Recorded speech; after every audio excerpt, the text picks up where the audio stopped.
First of all, thank you very much, Sinead and Vasco, for inviting me here for your first meeting with Soul.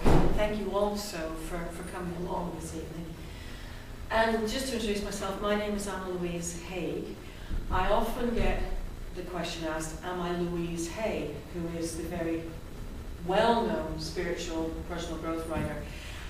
Louise Haigh is 85 years old, significantly taller than myself, very blonde hair, and a multi-millionaire, and probably has never been to Cork, sadly, and she's missing out.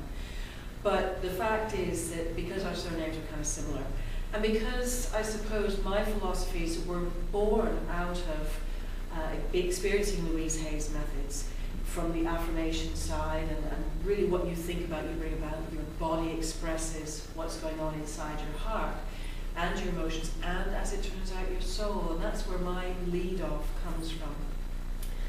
My background is that of a complementary therapist for the past 25 years. I've worked with thousands of people in lots of different ways for wild varieties of different health concerns, emotional issues, and so on. And I love doing therapies.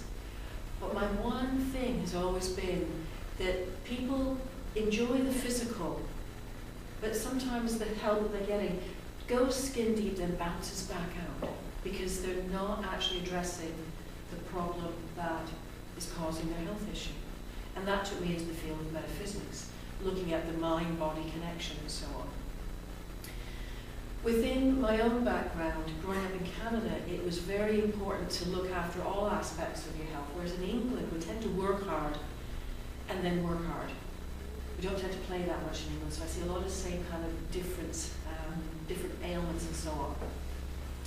In exploring the soul, in exploring what the soul means to me, and thus what it's led to my books and so on, there's been lots of questions that I've had to answer for myself. Lots of understandings and challenges and figuring out, and then questions from other people about what's the difference between soul and spirit, and what happens when we die. So one of my journeys has been to train as a soul midwife, which basically the training is for someone who's going to work in close contact with somebody who is terminally ill and knows they're going to die. And you're the intermediary, sometimes between the family and the person who's dying if it's a difficult situation, but mainly to help the person who's going to pass have a peaceful, graceful last few months, days, years, whatever, and also to attend to certain details when the time comes.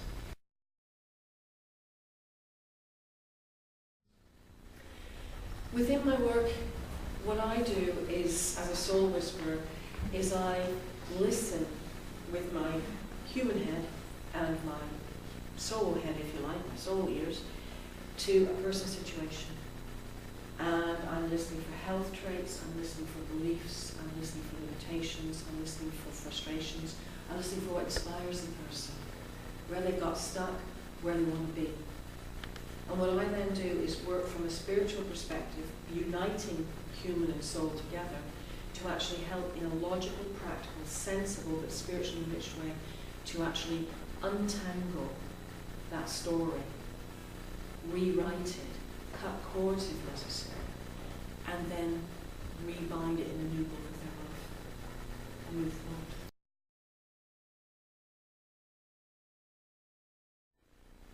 When you're living in your soul's truth, and when you're allowing yourself to be honest with yourself from a conscious level, what's happening is you are bringing to life everything that you are meant to be living. And then, because you're sparkled, because you're inspired, what happens is you are then making better choices. You're aware of who you are, you're aware of what's contributed to you, and you can make a choice whether what to keep and what to sift out. You attract to you different people. A lot of people I see at the moment are going through amazing relationship changes, huge relationship changes. And within that, it's primarily because after all these years of soft personal growth opportunities leading to deeper personal growth quests and treks and finding gurus and so on, the energy of soul awareness, the collective is actually rising more and more and more. If you have an open heart that's pure and authentic, you will attract to you the very same, because you simply won't let anything else get past. And that's what living in the treasure chest of your soul is about. Letting that inspiration move you forward and bring in the right filters so that you can create the future of your dreams. It's about enjoying the journey, but taking the journey in a way that is heart-enriching, authentic, fulfilling the opportunity for unlimited living, unconditional love, severing unserving lies in your life, unserving beliefs in your life. So you step into a place where you know yourself, you can feel it when your heart sings, and because of that, you attract to you the very right people who naturally help you grow.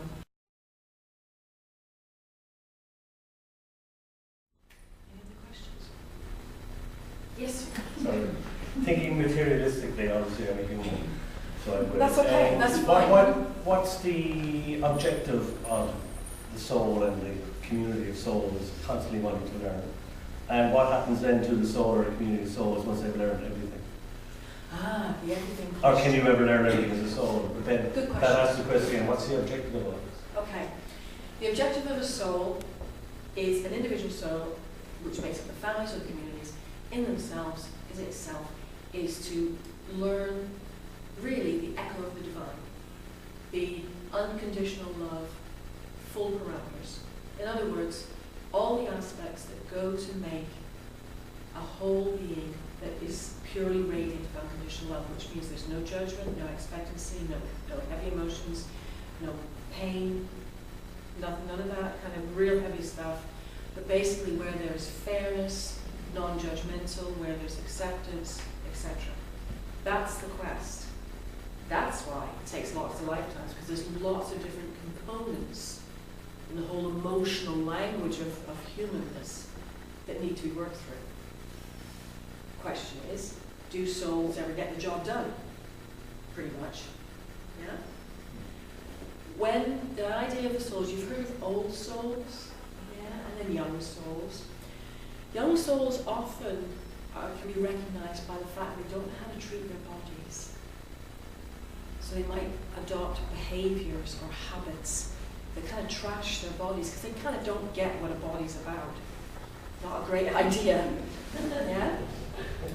And equally, when you have an old soul, which often you can look into the eyes of a baby or a child and see them looking right back through you, and you just say, oh my goodness, they've been here before.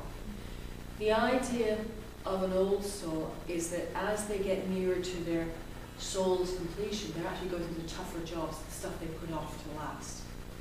When they've got through those jobs, those lists of things, the quest to know and experience and be unconditional love returns them to Source.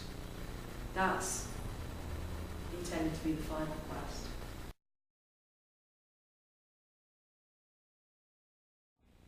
From their soul's perspective, they will have chosen that, but then their personality, the spirit, also gets in there and makes choices. Remember, every body, every soul that is housed in the body the person has free will. So while the soul may have its mission planned out, you always have the involvement of the free thinking will of the person. And that's where choices and decisions come in. So the point is, within every choice you make, it's up to you to own the outcome. And that's how the soul then has to grow and adapt and mold and say, okay, we'll pick you up and take you off here then. Free will is, to your question on anything like that, you have the soul's mission and you have the person's free will. Ideally, like that. Sometimes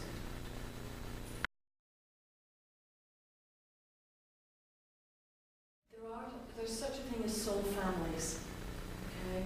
And there's soul families which are more condensed, then there are soul groups which are more of a collective. And of course, there's more than one soul family, there's more than one soul group. There are many different tribes, if you like. Okay? And what happens, what seems to happen, is that soul families will roll around together within the genetics, the whole bundle of the genetics that goes on. Because the DNA is purely energy in any case. So with that, you get the soul bundle running around in the family, repeat, repeat. You get the soul group, a more expansive collection of soul families, if you like, that can swap and change amongst themselves. And from there, if you go family group and then collective, there is all one source it comes from, in my understanding. So yes, we are all connected.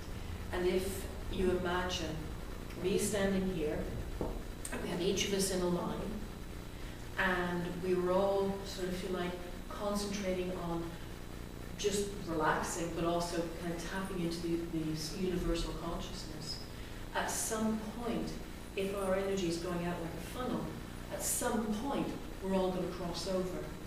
And that's where we get into the superhighway of soul consciousness. So yes, we are all connected in lots of ways. It's about keeping that antenna functioning.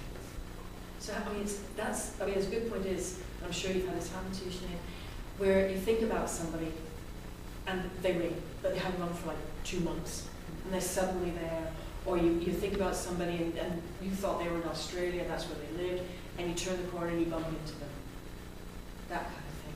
It's that energy that draws the people into your knowingness, and you get like a little reminder, a little preemptor within your thoughts because it's drawing into you. That's spirit rather than soul, you're sending out your manifestation. Well, that is more so soul consciousness, because you're actually working on the superhighway in that way. It's the energy message, energy signature.